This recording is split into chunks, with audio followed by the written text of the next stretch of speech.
Okay, let's go through a debug build. We're going to take a closer look at the build process for debugging, which we've been doing by default, but we're going to sort of look more specifically at what Eclipse is doing.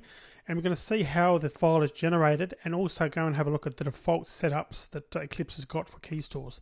So let's get into that. Okay, so I'm going to go into Eclipse.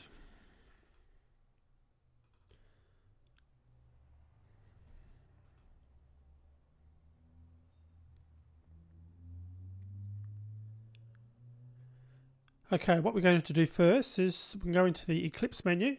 This will be the window menu if you're on PC, but on Mac it's Eclipse and go to Preferences. Windows Preferences if you're on PC, as I've said. And go into the Android option, or the Android menu I should say, and click on Build. Now you can see here it's got the default debug key store, and that's the folder where it's storing that for you automatically. So this is the key store file that's being used when we're testing our apps, basically. And this MD5 fingerprint and SHA1 fingerprint are used as part of this key store processes for identification reasons. So that's all happening behind the scenes. And the other thing is the key store, the debug one, there's no password, or the password is known, so it's an automatically, essentially you don't have to type the password in is what I'm saying.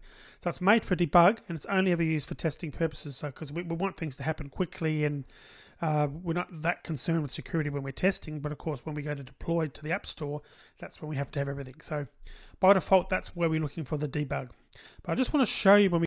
Okay, so let's just run this app, and then we're going to check some of the output just to show you what's going on. So I'm going to click on run. You can see down the bottom right hand corner it's building workspace, and it's probably going to deploy. It's waiting for us to select the Android virtual device. Click on OK.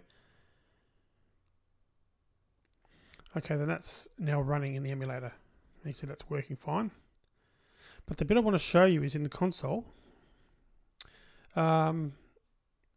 This bit here, uploading top 10 downloader.apk onto the device. So this is what I'm saying is happening behind the scenes. Eclipse is using the debug key store that I just showed you, and it's creating this APK file, and it's automatically uploading it to the device, which is the emulator in this case, because I haven't got my Nexus 7 plugged in, and it's also installing it. So this is what's happening behind the scenes for debug. So it happens automatically. It's meant to be simple, but check out the next video where we're going to create. Where I'm going to go through the steps of deploying this as if we were ready to deploy this to the App Store, which will include creating a key store. So I'll see you in that video.